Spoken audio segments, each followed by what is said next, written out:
ಸ್ನೇಹಿತರೆ, ಇವತ್ತು ನಾವು ಒಂದು ಅಹಂಕಾರಿ ಮೊಲ ಮತ್ತು ಒಂದು ಶಾಂತವಾದ ಆಮೆ ಇವೆರಡರ ಸ್ಪರ್ಧೆಯ ವಿಚಾರವಾಗಿ ಮಾತಾಡೋಣ. ಈ ಸ್ಪರ್ಧೆಯಲ್ಲಿ ಯಾರು ಗೆದ್ರು ಗೊತ್ತಾ? ವೇಗವೇ ಗೆಲುವು ತರುತ್ತದ ಅಥವಾ ಸತತ ಪ್ರಯತ್ನವೇ ಜಯ ಕೊಡುತ್ತದ? ಈ ಕತೆ ನಿಮಗೆ ದೊಡ್ಡ ಪಾಠ ಕಲಿಸುತ್ತದೆ. ಆದ್ದರಿಂದ ಈ ವಿಡಿಯೋವನ್ನ ಕೊನೆಯವರೆಗೂ ತಪ್ಪದೇ ನೋಡಿ. ಒಂದು ಸುಂದರವಾದ ಕಾಡಿನಲ್ಲಿ ಚಿಂಟು ಎಂಬ ಹೆಸರಿನ ಮೊಲ ಇತ್ತು.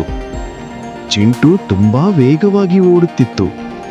ತನಗಿಂತ ವೇಗವಾಗಿ ಓಡುವವರು ಯಾರೂ ಇಲ್ಲ ಎಂದು ಅದಕ್ಕೆ ತುಂಬಾ ಹೆಮ್ಮೆ. ಅದೇ ಕಾಡಿನಲ್ಲಿ ಧೀರು ಎಂಬ ಹೆಸರಿನ ಆಮೆ ಇತ್ತು. ಧೀರು ತುಂಬಾ ನಿಧಾನವಾಗಿ ನಡೆದರೂ ತುಂಬಾ ಬುದ್ಧಿವಂತನಾಗಿದ್ದರು.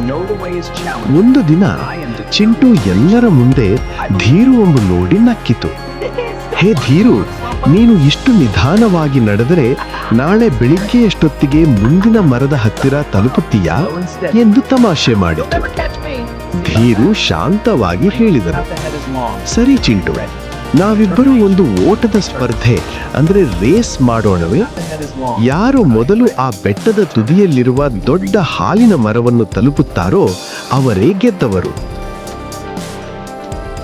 ಕಥೆಯ ಮುಂದಿನ ಭಾಗಕ್ಕೆ ಹೋಗೋಕ್ಕಿಂತ ಮುಂಚೆ ನಿಮ್ಗೊಂದು ಸಣ್ಣ ಪ್ರಶ್ನೆ. ಮೊಲ ಮತ್ತು ಆಮೆ ನಡುವೆ ಓಟ ಸ್ಪರ್ಧೆ ಸ್ಟಾರ್ಟ್ ಆಯ್ತಲ್ವಾ?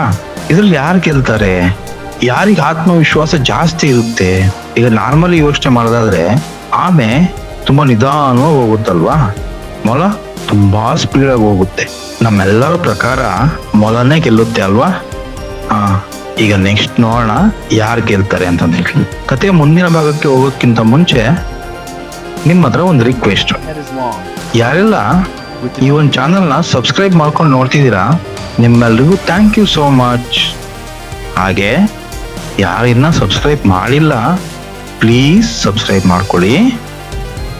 ಹಾಗೆ ನಿಮ್ಮ ಸ್ನೇಹಿತರಿಗೆ ಈ ವಿಡಿಯೋನ ಹಂಚ್ಕೊಳ್ಳಿ. ಮುಂದೆ ಹೋಗೋಣವಾ?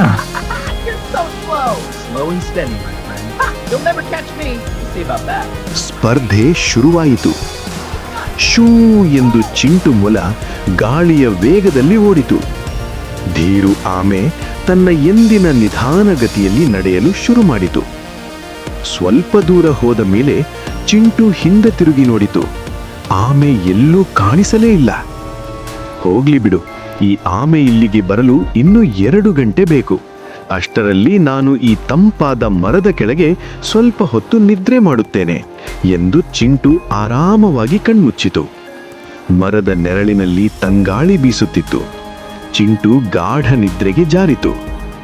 ಆದರೆ ಧೀರು ಆಮೆ ಮಾತ್ರ ಎಲ್ಲೂ ನಿಲ್ಲಲಿಲ್ಲ. ಕಾಲು ನೋವಾದರೂ ಸಹಿಸಿಕೊಂಡು ನಿಧಾನವಾಗಿ ಆದರೆ ಸತತವಾಗಿ ಸ್ಟೆಡಿಲಿ ನಡೆಯುತ್ತಲೇ ಇತ್ತು.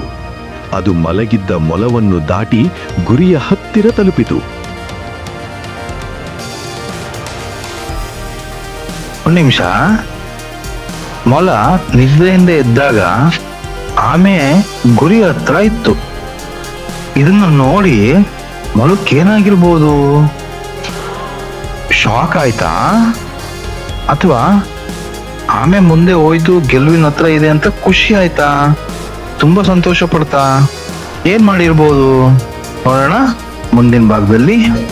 Next video ಹೋಗೋಣವಾ? ಚಿಂಟು ಮೊಲ ದಿಢೀರನೆ ನಿದ್ರೆಯಿಂದ ಎಚ್ಚರವಾಯಿತು. ಅಯ್ಯೋ, ತುಂಬಾ ಹೊತ್ತು ಮಲಗಿಬಿಟ್ಟೆ ಎಂದು ಅಂದುಕೊಂಡು ಗುರಿಯ ಕಡೆಗೆ ಮಿಂಚಿನ ವೇಗದಲ್ಲಿ ಓಡಿತು. ಆದರೆ ಅಷ್ಟರಲ್ಲೇ ಧೀರು ಆಮೆ ಗೆಲುವಿನ ಗೆರೆಯನ್ನು ದಾಟಿತ್ತು. ಕಾಡಿನ ಎಲ್ಲಾ ಪ್ರಾಣಿಗಳು ಧೀರು ಆಮೆಗೆ ಚಪ್ಪಾಳೆ ತಟ್ಟುತ್ತಿದ್ದರು. ಚಿಂಟುಗೆ ತನ್ನ ಅಹಂಕಾರದ ಬಗ್ಗೆ ತುಂಬಾ ನಾಚಿಕೆಯಾಯಿತು.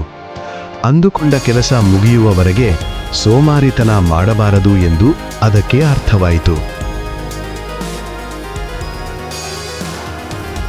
ಕೊನೆಗೂ ಆಮೆನೆ ಗೆಲುವನ್ನು ಸಾಧಿಸಿತ್ತು. ಆಮೆಯ ತಾಳ್ಮೆಯ ಮುಂದೆ ಅಹಂಕಾರಿ ಮೊಲದ ವೇಗ ಮಣ್ಣು ಮುಕ್ಕಿತ್ತು.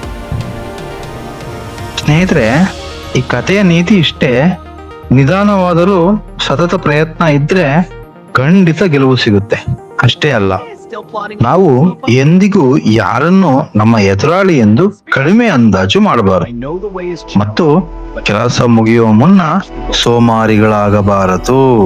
ಎಕ್ಸಾಮ್ ರಿಸಲ್ಟ್ ಬರೋದ್ಕಿಂತ ಮುಂಚೆನೆ ನಾನು ಗೆದ್ದೆ ಅನ್ನೋದು ಇರಬಾರ್ದು. ಆಟ ಕಂಪ್ಲೀಟ್ ಆಗೋವರೆಗೂ ಕೊನೆಯ ಕ್ಷಣದವರೆಗೂ ಆಟನ ಆಡಲೇಬೇಕು. ಆಟದ ಕೊನೆಯ ಕ್ಷಣದಲ್ಲಿ ನಾವು ಕೈ ಚೆಲ್ಲಿದ್ರೆ ನಮ್ಮ ಹಿಂದೆ ಇರೋ ವ್ಯಕ್ತಿ ಆ ಗುರಿನ ತಲುಪಿರ್ತಾನೆ.